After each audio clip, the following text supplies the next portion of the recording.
Bom dia a todos. A leitura hoje será do Evangelho segundo o Espiritismo, capítulo 15, Fora da caridade não há salvação, Instrução dos Espíritos, item 10, Fora da caridade não há salvação. Meus filhos, na máxima, fora da caridade não há salvação, estão encerrados os destinos dos homens, na terra e no céu. Na terra, porque à sombra desse estandarte, eles viveram em paz.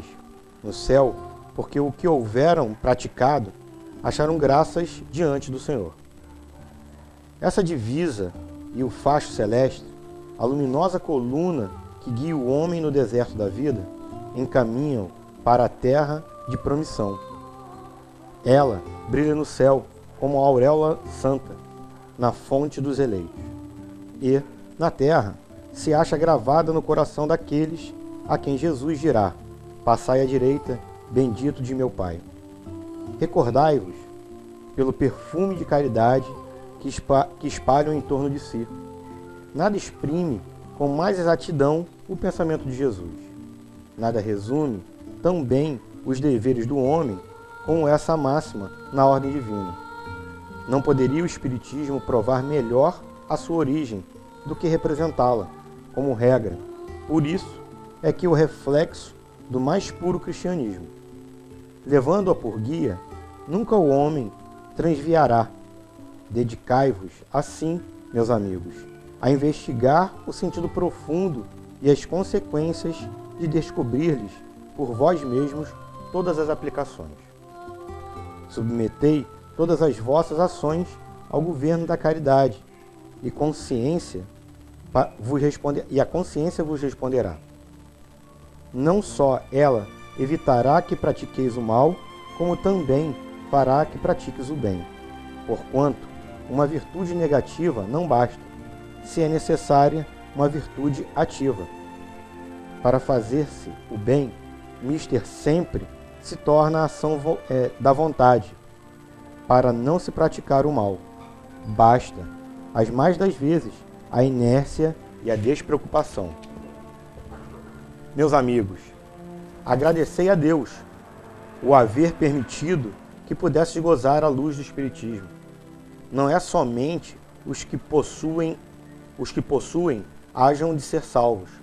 É que, ajudando-vos a compreender os ensinamentos do Cristo, ela vos faz melhores cristãos. Esforçai-vos, pois, para que vossos irmãos, observando-vos, sejam induzidos a reconhecer que o verdadeiro espírita e verdadeiro cristão são um só e a mesma coisa, dando que todos, quantos pratiquem a caridade, são discípulos de Jesus, sem embargo de seita a que pertençam. Paulo, o Apóstolo, Paris, 1860.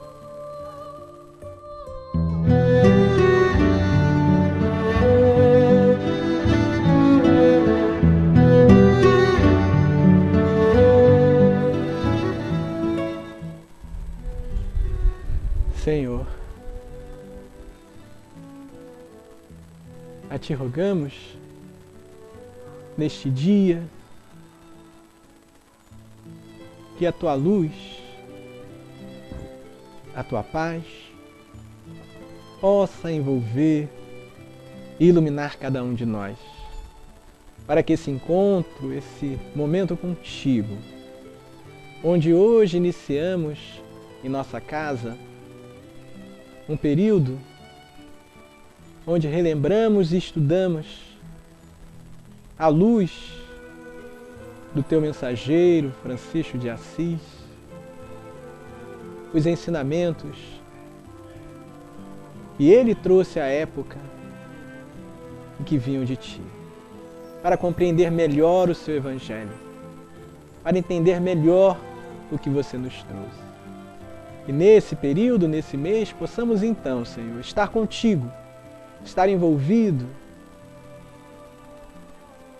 estar buscando mais ainda o Evangelho, para termos a Sua presença ao nosso lado. Que assim seja. Esse período em nossa casa é um período sempre interessante. Esse mês de outubro, anteontem, datas significativas da lembrança de Francisco de Assis, do Gandhi e do Kardec. 3 de outubro e 4 de outubro são datas muito significativas para nós espíritas. E como sempre, nós buscamos trazer essa lembrança. Lembramos que ele existe. Francisco de Assis existiu. Trazer essa lembrança de uma forma que seja útil. E sempre buscamos nesse período em nossa casa, de alguma forma, aprofundar um estudo que nada mais, nada menos vai nos trazer o Evangelho. Falar de Francisco, falar do espírito franciscano, é falar do Evangelho. E aí eu lembro de agosto, quando nós em agosto nos colocamos a falar do Evangelho. O Evangelho que muito tempo antes de Jesus já foi trazido por Isaías e tantos outros profetas na forma de viver, mas escrito por Isaías e por alguns outros. Logo depois, na convivência com ele, com Jesus, nós tivemos Mateus, Marcos, que escreveu as lembranças de Simão, as histórias de Simão. Quão encantador era ouvir Simão falando de Jesus. Está no Paulo Estevão, do Emmanuel. Quão vivo, quanto que tinha de sentimento e de colorido muito particular de Simão quando falava de Jesus. Estevão ficou maravilhado quando ele contou as histórias, mas não só Estevão. Outras pessoas se maravilharam tanto, se encantaram tanto, se sensibilizaram tanto com as histórias de Simão, que pediram para João Marcos, que o acompanhava em Roma, para escrever. E nasce o Evangelho de Marcos. E vemos Lucas relatando o seu Evangelho, que não é o seu Evangelho. O Evangelho de Lucas é o Evangelho de todos. Aonde ele teve a alta percepção, conversando com Paulo, na verdade era uma inspiração de Paulo, pois ele já tinha lido Mateus, tinha conversado com outros, Maria de Magdala, por exemplo, com Maria de Nazaré, por exemplo, em Éfeso, e tinha percebido que alguns pontos, algumas circunstâncias, alguns ensinamentos da vida de Jesus não caberiam na visão de uma pessoa. Cada pessoa traz uma visão, cada pessoa traz um ângulo, cada pessoa vai alcançar um ensinamento de acordo com a evolução dela quando estava ao lado de Jesus.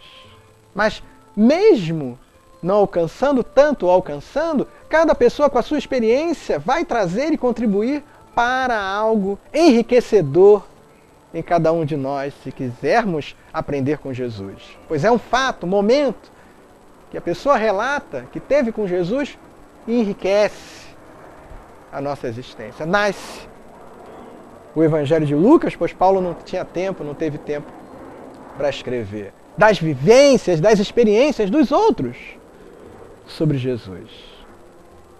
Tempo depois, como já falamos, num outro estudo, João já lá em Éfeso com Maria, os benfeitores envolvem ele e ele percebe que ainda se poderia falar mais, ainda se poderia trazer novos ângulos, ângulos que não foram ainda vistos de Jesus. Sim, porque se temos em Mateus os ensinamentos, se temos em Marcos Simão a transcendência, a visão profunda de Simão, se temos em Lucas os relatos pessoais dos fatos, vamos ter em João o comportamento.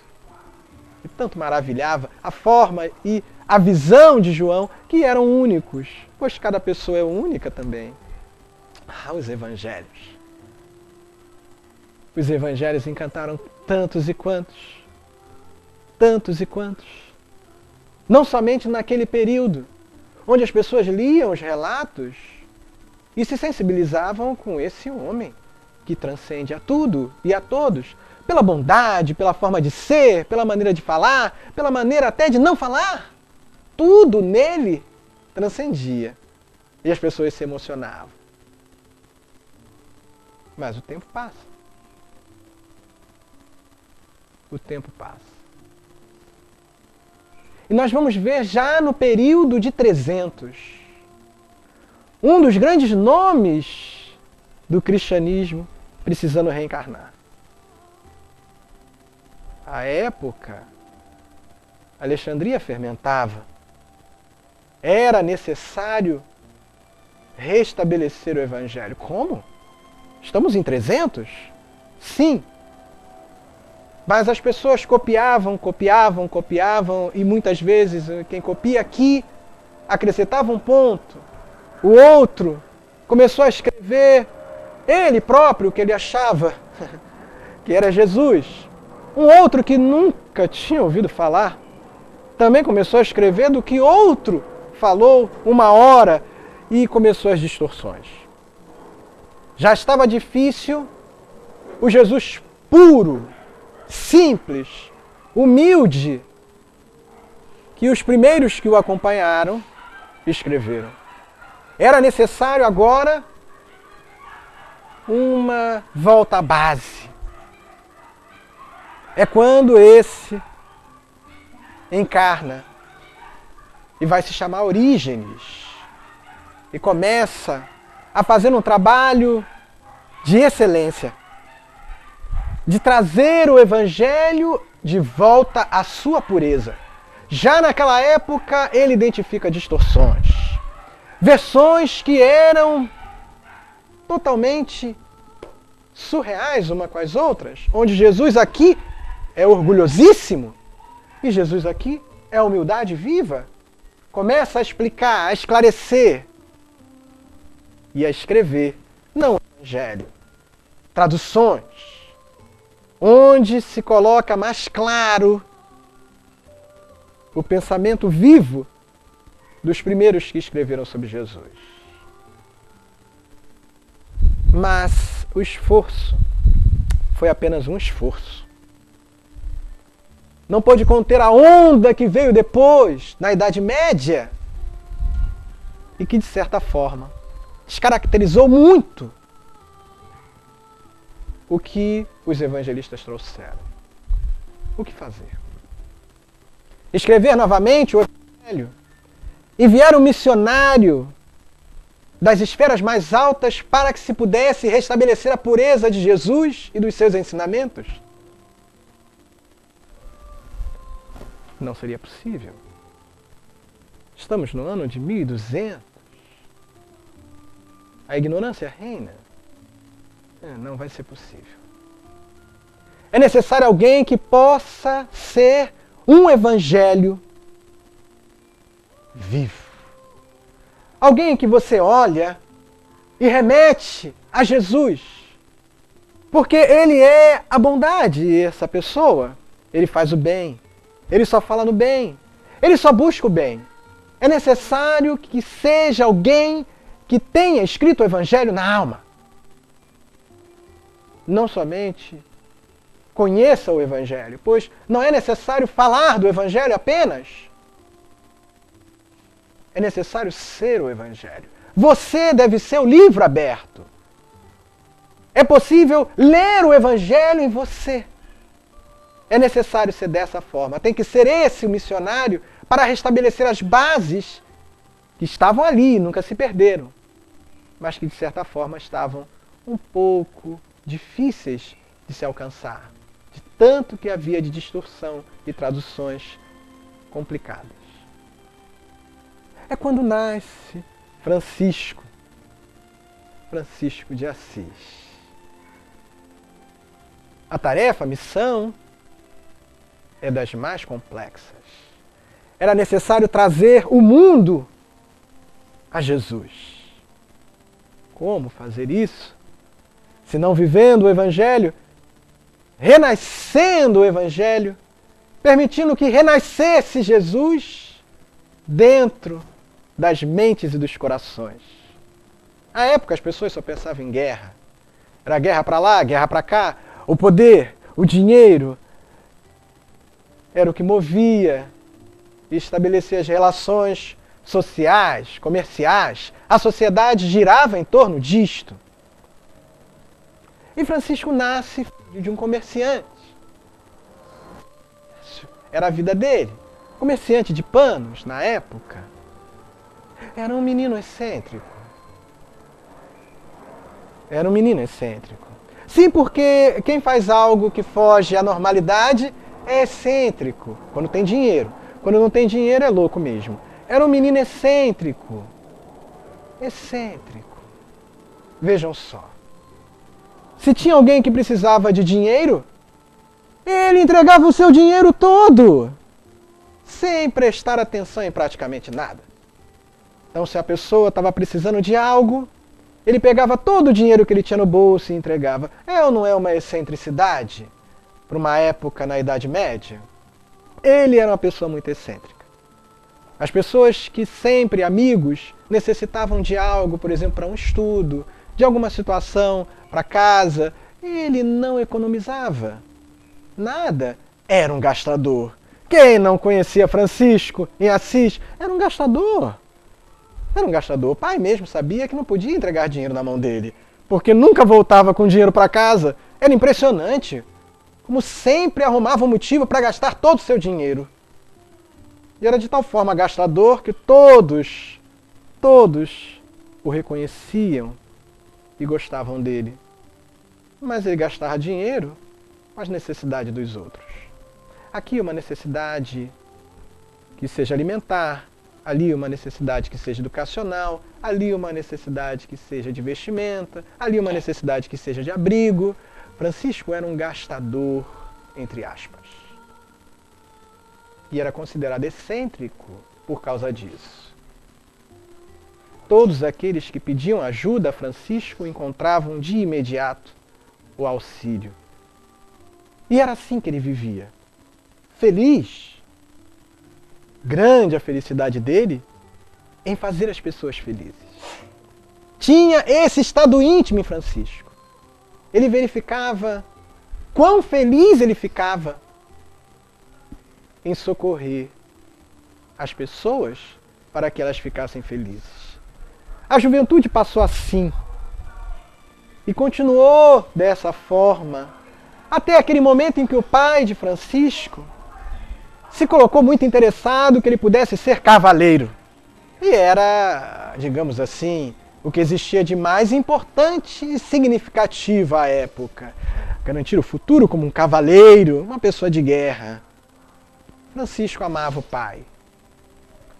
E tinha pouca, digamos assim, pouca visão nesse sentido de guerras, mas amava o pai. E se coloca a ser um cavaleiro, a fazer o sonho do pai. E vai para um confronto. Mas nessa ida é interessante. Uma voz conversa com ele e busca a reflexão, a meditação dele. Do que ele estava fazendo? Ah, eu vou servir ao Senhor. Mas quem é o Senhor? O Senhor das terras? Ou o Senhor que promove todas essas terras? Quem é o verdadeiro Senhor de tudo? A voz convidava Francisco à reflexão. E a reflexão ganha tons transcendentes.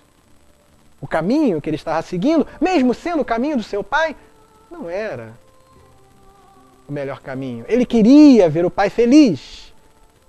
Mas essa felicidade ele talvez não poderia oferecer. Não poderia. Ele reflete. E vai à igreja de São Pedro.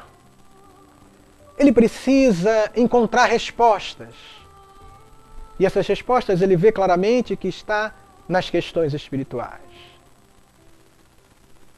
É quando ele tem uma experiência que transcende. Ele vê as pessoas pedindo dinheiro à porta da igreja. Ele não pensa duas vezes. Olha para uma pessoa vê suas vestimentas, olha da pessoa, vê suas vestimentas e fala: você quer trocar de roupa comigo? A pessoa: claro. Era um mendigo? Claro. Claro, claro, sim, sim, sim. E trocou de roupa com Francisco. Francisco foi passar a experiência que auxiliou no despertar mais profundo que já ocorria com ele. Ele ficou à frente, também buscando esmola junto com os mendigos. Foi uma experiência transcendente. Ele pôde se colocar do outro lado e ver o que eles sentiam, aqueles que ele chamaria mais tarde de irmãos. Ver o que eles passavam, ver a necessidade deles. Francisco já estava começando a pensar em qual maneira de ajudá-los. No seu íntimo fermenta sempre o bem. E ele tenta ver qual é a melhor forma de oferecer esse bem. Tudo nele gira em torno de fazer os outros felizes. Tudo nele caminha para aliviar a dor e o sofrimento. Tudo nele transpira de poder acabar com a angústia, com a aflição. Aliviar de alguma forma isso. Ele não se vê, ele só vê o próximo. E é assim que ele volta. E no caminho de volta ele vê uma igreja. Ainda tinha dinheiro. Observa a igreja e vê a dificuldade dela. Grande dificuldade. Estava em ruínas. E vê quanto as pessoas não estavam dando de importância às questões espirituais. Não as religiosas, mas o contexto espiritual. Volta para casa. Vê os panos no estoque. Seu pai não estava em casa. E pensa: se eu vender esses panos, que estão aqui há tanto tempo, estão há tanto tempo esses aqui, se eu vender, eu vou poder ganhar recursos e posso oferecer aquela igreja para reconstruí-la. E pensa nisso. E ele vai fazer isso. Mas o pai, obviamente, não gostou do que Francisco fazia. Ele já estava acostumado com essas excentricidades do filho. Até porque o filho andava com remendos. Estava acostumado. Era um filho de comerciante. Mas ao invés de andar com uma roupa nova, porque era um filho de comerciante de panos, ao invés de estar sempre com uma roupa nova, sempre, como o pai e a mãe, Francisco insistia em fazer remendos na roupa que ele tinha. E só trocar quando realmente não tinha jeito, quando o pai obrigava. Era muito excêntrico ele. Muito excêntrico. E o pai já estava acostumado. Mas essa foi uma excentricidade além. Ele está louco mesmo. É louco. E trancafiou o filho em corrente. O Francisco é que é louco, né? Trancou o filho em corrente no porão da casa. Mas o Francisco é que é louco.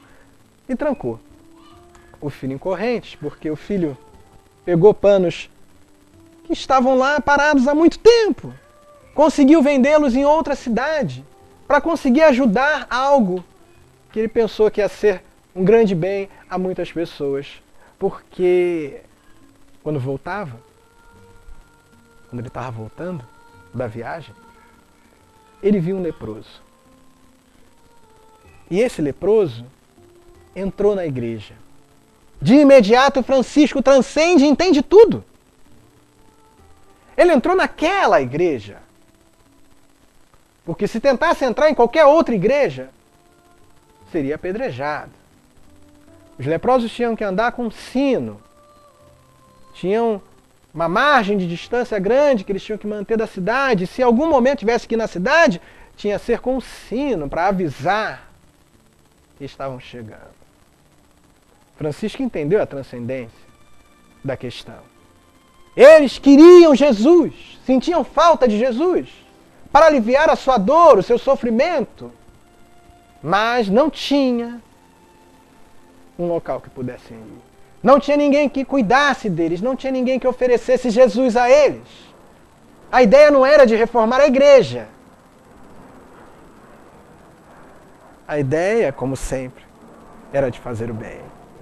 Pois aquela igreja,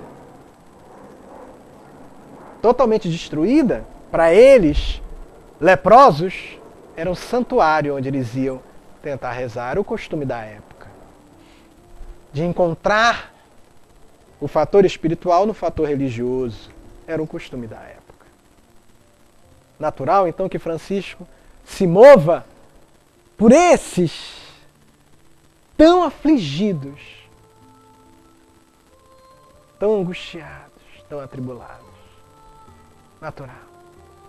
E é isso que move Francisco quando pega panos que estavam no estoque há muito tempo e já não estavam nem tendo tanto valor. Mas que para o pai, apegado às questões materiais, foi demais essa excentricidade. Foi demais. E quis levar Francisco ao bispo, que na época era o juiz, era quem julgava tudo, era quem decidia tudo na região. A igreja tinha esse contexto. E Francisco já nunca foi do mundo. Ele vivia, era filho de comerciante. O comerciante tinha recursos. Tinha amigos, todos eles da nobreza, da burguesia, do clero também, das camadas influentes. E mesmo assim ele era Francisco. Era Francisco em qualquer uma das relações que tinha. Ele era do mundo? Não. Ele estava no mundo, mas nunca foi do mundo. Quão difícil nós estarmos no mundo e não ser do mundo. Quão difícil você estar encarnado e não viver o mundo. Não viver o que o mundo te promove, não viver o que o mundo fala, não viver o que o mundo faz. Quão difícil você estar no mundo e não ser do mundo. Quão difícil. Mas Francisco era assim. Na casa dele, Francisco era Francisco. Na casa de comércio, né, na lojinha do pai, Francisco era Francisco também. Com os amigos, Francisco era Francisco. Eles reconheciam Francisco como uma pessoa incomum. Mas na visão de todos, era excêntrico. Sem entender que a excentricidade dele, numa época em que todos estavam, na verdade, loucos, se a gente for ter essa visão, era a bondade e o evangelho vivo. E é assim que Francisco vai para o juiz. Os julgamentos eram bem estrondorosos, né? A cidadezinha toda se reunia e o juiz vinha, era uma coisa bem festeira, no sentido de exposição pública. E por conta disso, o processo se transformou mais excêntrico do que o possível.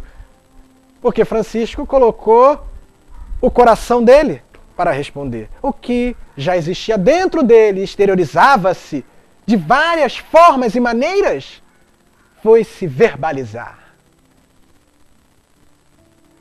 Foi se verbalizar. E ele, na frente de todos, coloca que amava o Pai.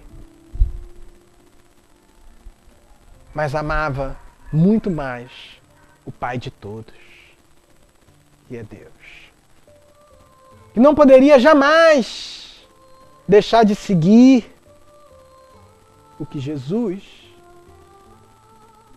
trouxe no seu Evangelho. Aliás, era isso, desde sempre, que pautou a vida de Francisco. Não foi nesse dia que ele decidiu seguir Jesus. Não foi nesse momento que ele despertou. Desde sempre, ele vivia o Evangelho de Jesus.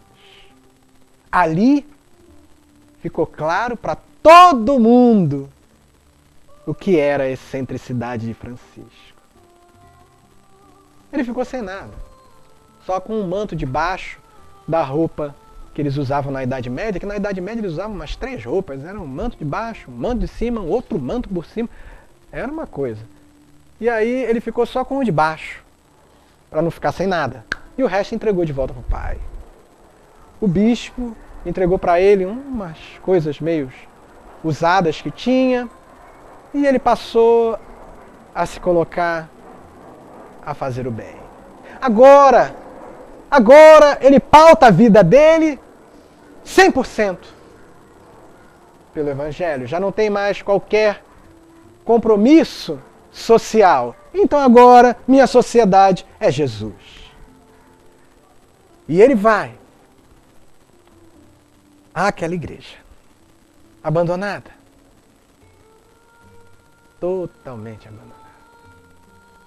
Tem uma cruz naquela igreja com um desenho de Jesus. E ele vai orar. Ele olha para aquela cruz e conversa com Jesus como sempre fez em toda a sua vida. E é então que outra voz fala com ele de uma maneira inesquecível à sua alma. Francisco, cuida da minha igreja.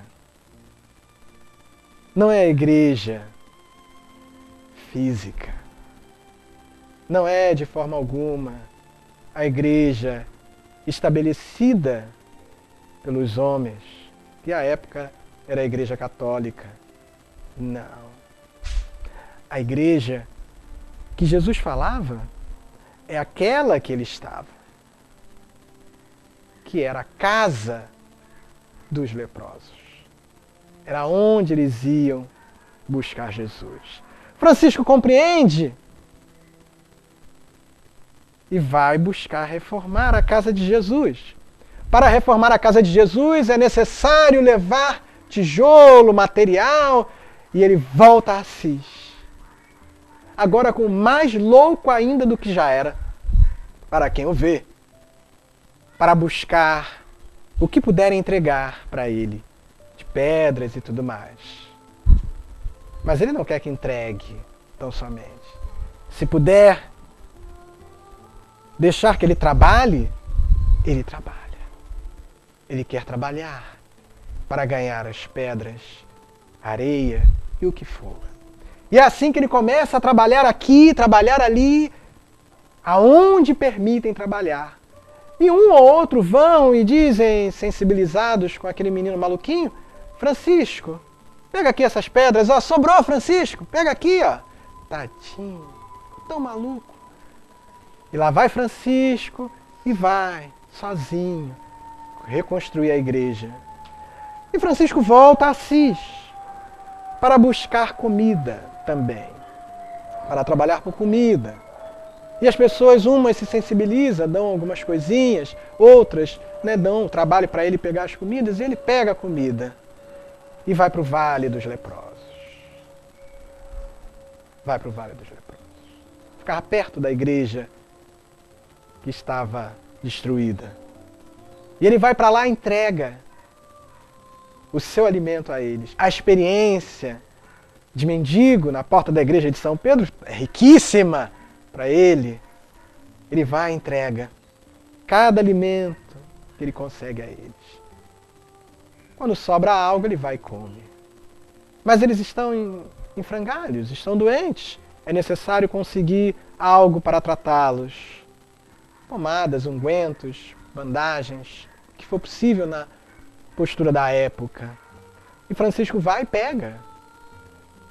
Vai e busca, através do seu trabalho, também material para cuidar deles. Dois amigos deles ficam achando que por trás da loucura existe algo mais. Porque o louco faz coisas loucas. Não faz o bem. Nenhum louco que se promova a fazer o bem. O louco faz coisas loucas. E Francisco faz o bem 24 horas do dia. Eles observam.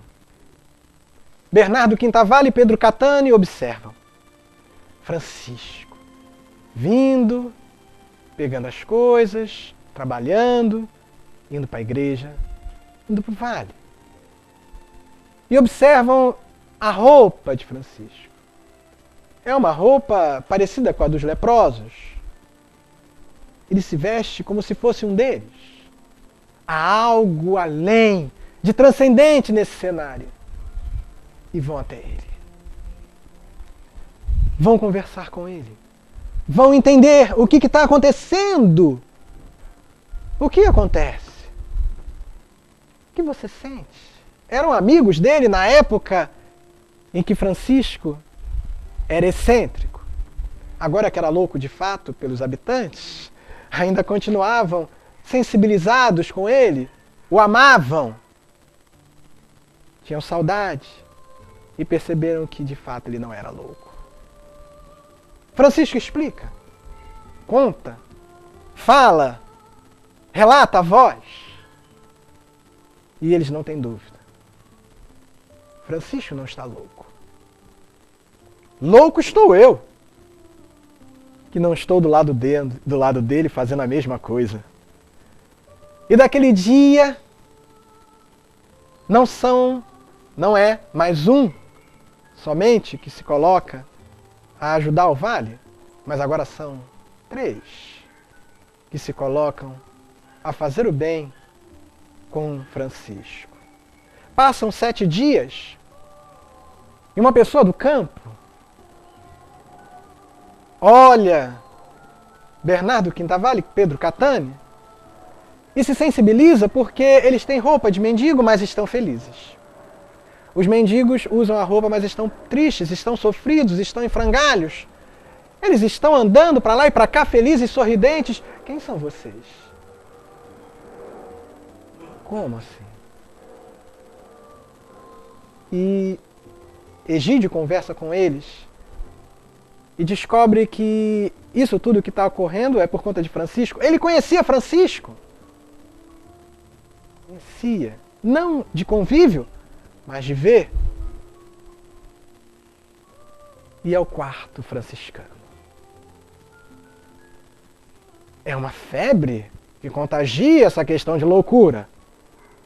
Porque pouco tempo depois já são contados em 10. E estão em todas as ruas de Assis fazendo bem. Isso sensibiliza também as meninas? Sim, porque também tem meninas loucas. Não tem só meninos loucos. E Clara de Assis, que já fazia o bem de tantas e tantas formas, mas isso é outro estudo nosso, se sensibiliza com Francisco e passa a ser, junto com outras meninas e senhoras, aquelas que vão oferecer muito a esses jovens franciscanos que estavam se colocando em Assis. Não somente na contribuição do que entregar pedra, pão, roupa, material para poder ajudar os leprosos, mas muitas outras coisas. Muitas outras coisas. Não somente na sua postura de ir até lá, mas até mesmo na cidade, diminuindo o fervor que tinham contra Francisco e seus companheiros, trazendo pessoas do dia a dia para enxergar que não era loucura, era bondade. E é assim, aos poucos, que Francisco vai, digamos assim, retomando o Evangelho de forma viva. Ele pensa, medita, reflete e verifica que, sim, ali em Assis tem leprosos. Ali em Assis começam a vir uma ou outra pessoa, vem Clara, vem Jacoba, vem outros assim procurar Francisco, um próprio padre que existia, veio procurar e conversar. As pessoas têm sede. As pessoas têm fome de Jesus e começam a vir até Ele, porque de alguma forma estão enxergando nele o Evangelho de novo. Ora, quando não foi isso? Há 1.200 anos atrás, acontecendo com Jesus e com aqueles que depois continuaram seus passos, e as pessoas sensibilizadas pela bondade iam buscavam, saciavam a sede que tinham de luz junto a essas pessoas. Simão, João, Paulo e tantos outros. Ananias. Francisco, que agora vivia muito fortemente envolvido com Jesus e tantos outros que acompanharam Jesus, tem a ideia de que é necessário, não somente ali em Assis, mas em outros lugares. Ele vai com Egídio e Marcas de Ancona, enquanto os dois ficam ali, e outros vão se dividindo, eles vão se espalhando, indo aos lugares para levar o Evangelho. Não é mais o Evangelho escrito. Ele não leva mais o Evangelho no bolso. O Evangelho vivido está no coração. Sim, é viagem. As pessoas viajam para conhecer lugares. Francisco, na sua primeira viagem, fez para se conhecer. Quanta diferença das nossas viagens de hoje. Ele fez a viagem depois que já se conhecia, para fazer o bem. Quanta diferença das nossas viagens de hoje. E ele vai de 2 em 2, eram poucos, iam então de 2 em 2 aos lugares, e onde passam, sensibilizam as pessoas. Outro, mais outro. Aos poucos, o Evangelho volta a estar vivo, tal e qual como era na época de Jesus. Eles caminham pelos lugares, fazendo todo o bem possível. Trabalham, não mendigam, trabalham, fazem os trabalhos mais difíceis e se colocam de forma a fazer o bem. O trabalho é fazer o bem. Alguém que estava precisando. Não tem o peso do trabalho. Eles querem ajudar, eles querem servir, eles querem fazer o bem. Entendem a pessoa com aquela dificuldade como alguém que precisa de ajuda. E é assim que eles vão fazendo os trabalhos mais difíceis, que alguns não queriam, que alguns não gostavam, que alguns não se promoviam. E na hora de receber em troca algo pelo trabalho, eles ficavam à vontade da pessoa que os empregou. O que recebessem estava de bom. E o que recebiam, eles imediatamente iam compartilhar com aqueles que sofriam, que eles já tinham identificado em cada lugar. Onde estavam, como a época de Jesus, eles observavam. A dor mora ali. O sofrimento mora naquela casa. Ali, naquele espaço, a angústia tem o seu endereço. E é assim que eles vão trabalhar, não para si. Não. Muitas das vezes eles observam que ali há fome, então vou trabalhar para ganhar alguma coisa, algum alimento, algum pão. E esse pão ele já tem em mente que vai dividir com aqueles que têm fome. Ali há angústia, então vou trabalhar para receber algo que possa aliviar aquela angústia, aquela dor. É um trabalho numa visão transcendente, onde você trabalha para o seu próximo. Recordemos Elias, muito tempo antes de Jesus, e que trabalhou para a viúva de Sarepta, que tinha um filhinho, que estavam quase morrendo de fome. Ele vai trabalhar para conseguir oferecer o sustento a ela. Muito tempo depois, João Batista, que é Elias reencarnado, vai fazer a mesma coisa às margens do Rio Jordão e vai espalhar o bem por aquela comunidade, por aquelas comunidades. Francisco de Assis traz de novo essa luz. E os franciscanos, como começam a ser chamados, passam a fazer o bem em todos os lugares, de todas as formas. É interessante que agora eles já contam na casa dos milhares.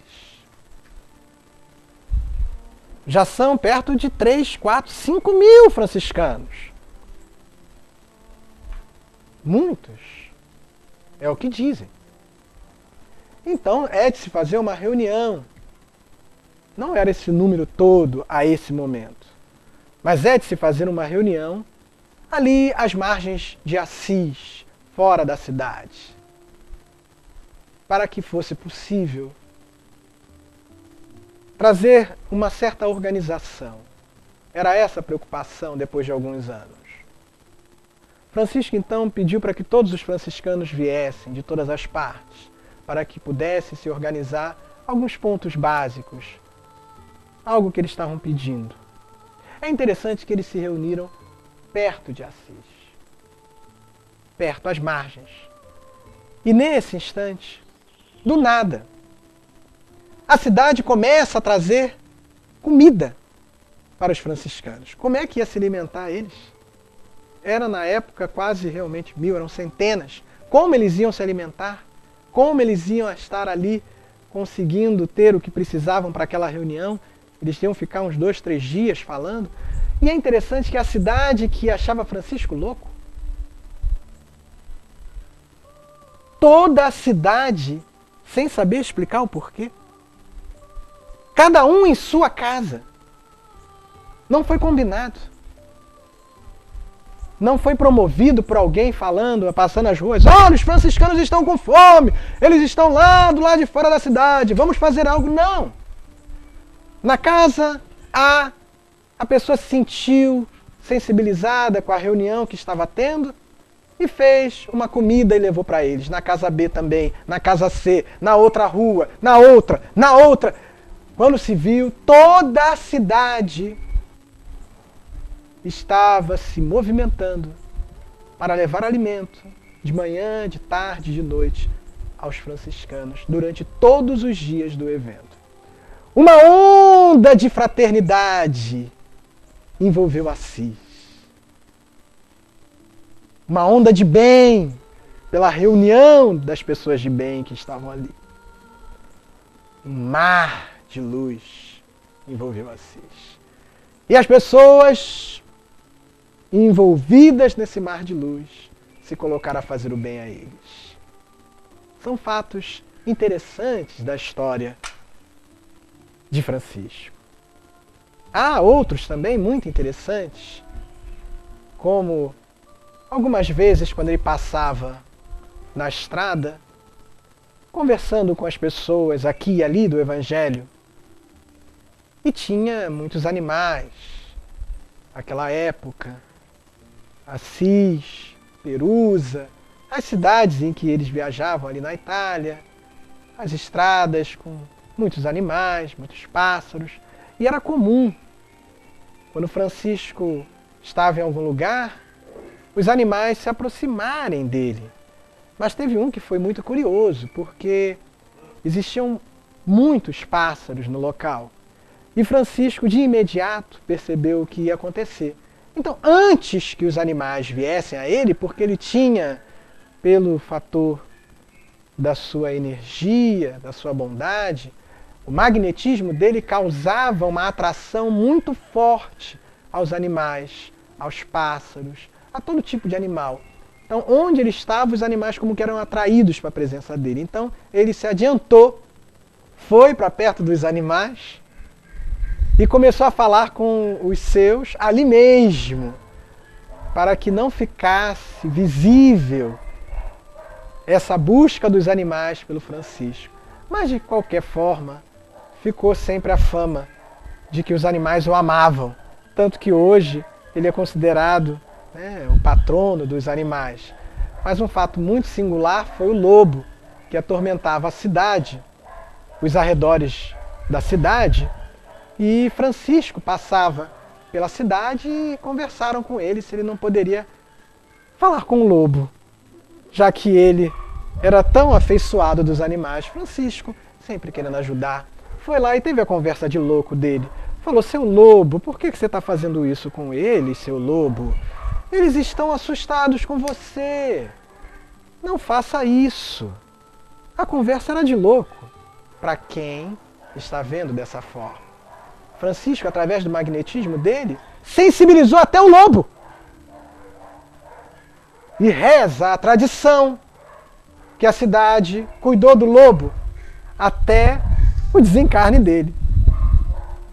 Interessante, Francisco. A bondade dele se colocava de tal forma, de tantas maneiras, de tantos meios, que, digamos assim, contagiava por onde passava. Era muito difícil, agora, perto do final da sua vida, Francisco passar em um lugar e não ter alguém que não se sensibilizasse com ele. As pessoas já se ajuntavam, como a época de Jesus, para ouvi-lo falar. E o que ele falava? O que ele cantava do Evangelho, pois a voz dele era um canto. Era assim que falavam, por isso que os pássaros paravam para ouvi-lo. A voz dele era um canto, o magnetismo da fala dele. E o que ele falava do Evangelho sensibilizava muitos, que de imediato se colocavam a querer seguir os passos de Jesus, pois viu em Francisco, na bondade exercida e na maneira de ser, de viver e de se comportar, Jesus vivo novamente. Era Jesus, sem dúvida. E Francisco ficou doente, como todos em algum momento vamos ficar, e resolveu se recolher. Resolveu se recolher? A ordem franciscana já estava espalhada por muitos lugares e por muitos países. O Evangelho vivo e a forma de viver o Evangelho já estava estabelecida, escrita na alma de cada um que se permitiu. Ele então vai se recolher com 1 ou 2 freis, num monte, num clima mais da natureza, como ele sempre viveu, ficando mais interiorizado com aquele que ele amava, que era Jesus. Jesus foi o companheiro, o irmão, o pai, o amigo de sempre com Francisco. Quando ele falava, Francisco, era Jesus que o inspirava. Quando ele ia cuidar dos leprosos,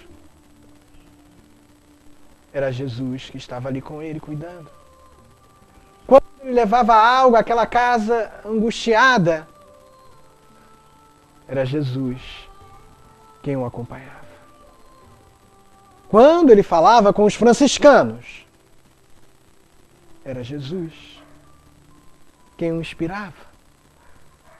Quando ele andava tão somente, caminhando e se comportando como a luz, era Jesus. Ali na natureza,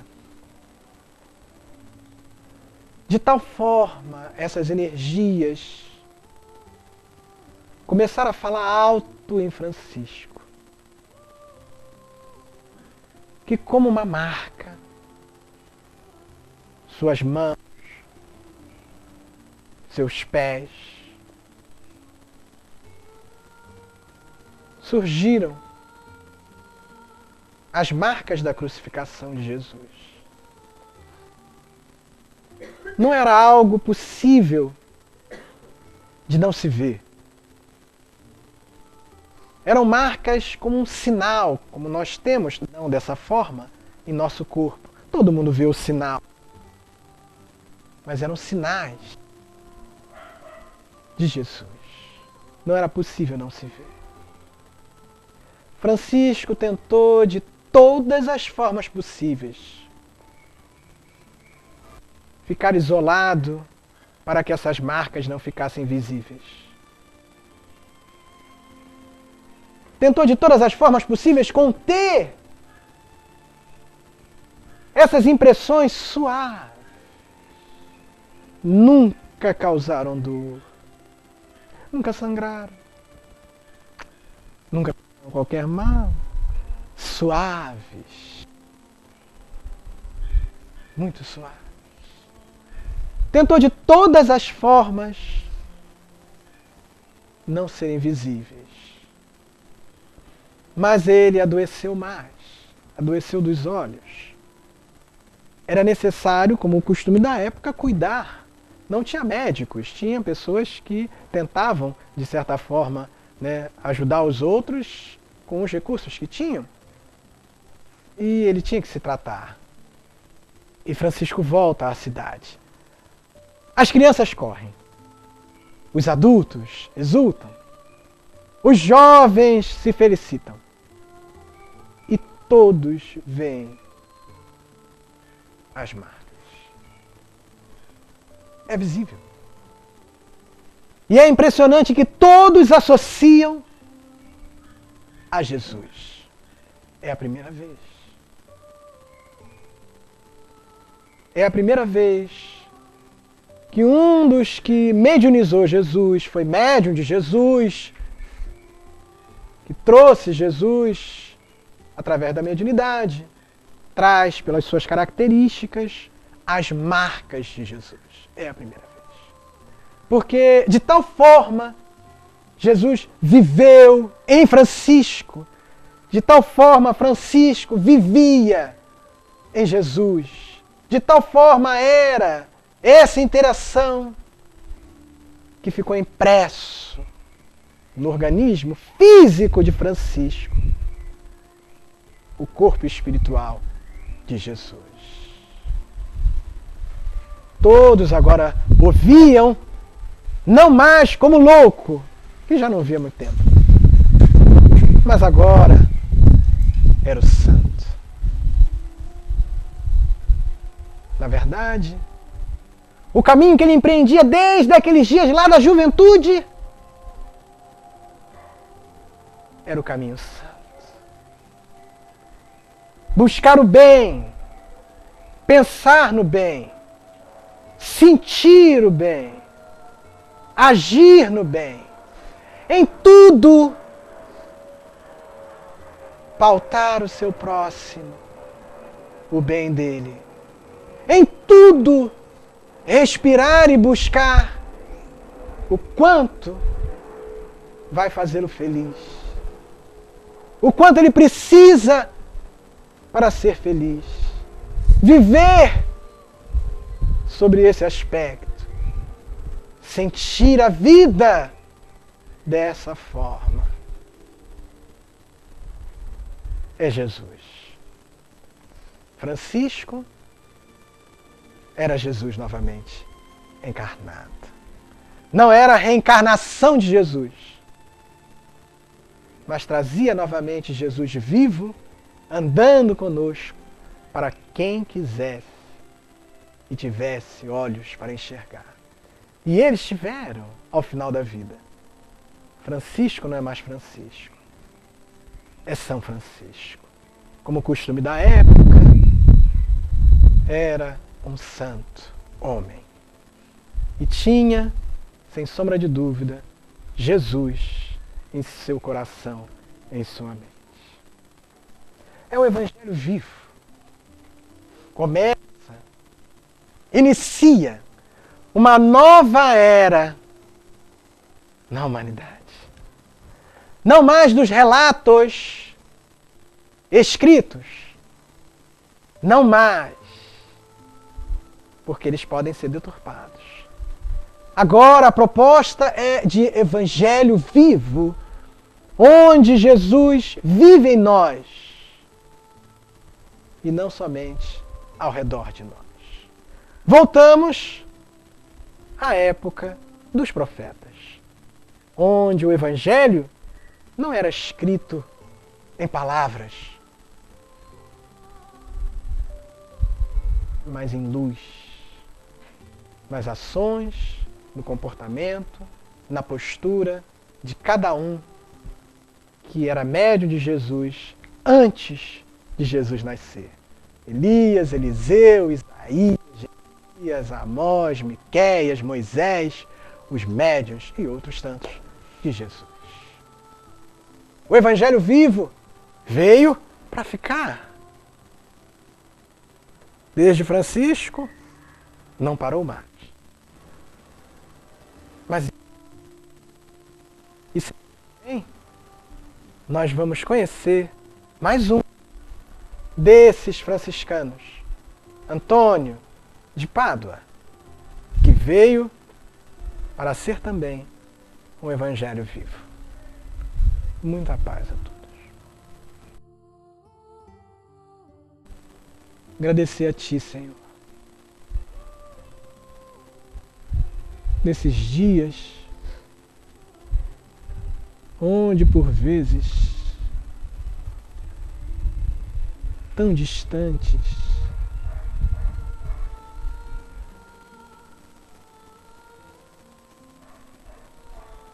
de Ti, onde o Evangelho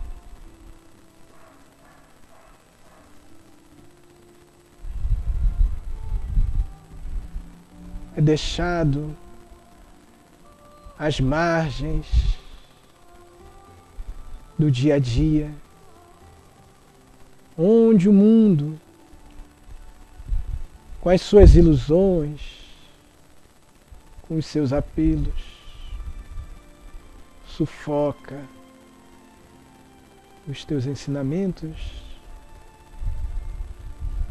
Relembrar Francisco,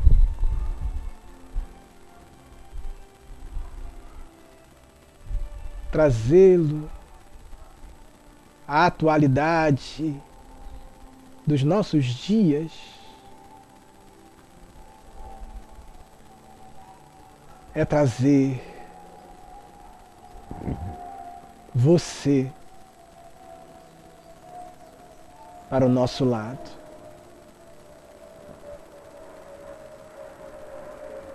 Que essa lembrança da vida, da obra, da alma de Francisco, possa nos sensibilizar, Senhor, para que possamos decidir por Ti em nosso dia a dia.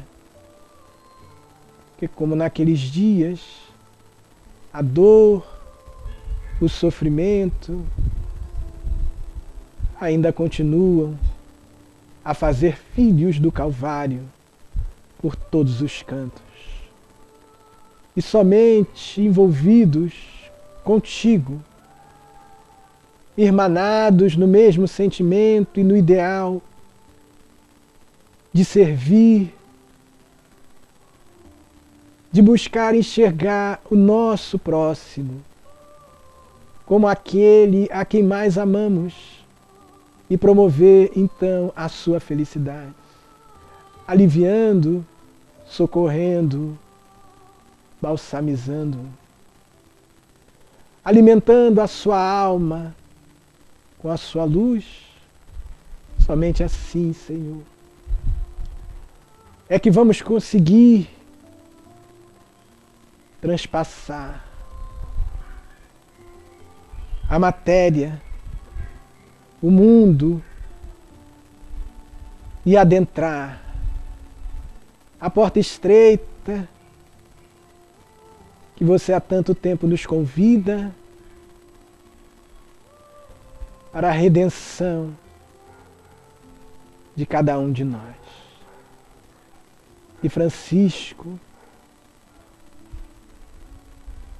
a sua lembrança vibre em nossas mentes e corações, para que possamos nós hoje estarmos contigo, Senhor, de braços dados, na tarefa urgente de levar a paz, de levar a luz a todos que sofrem.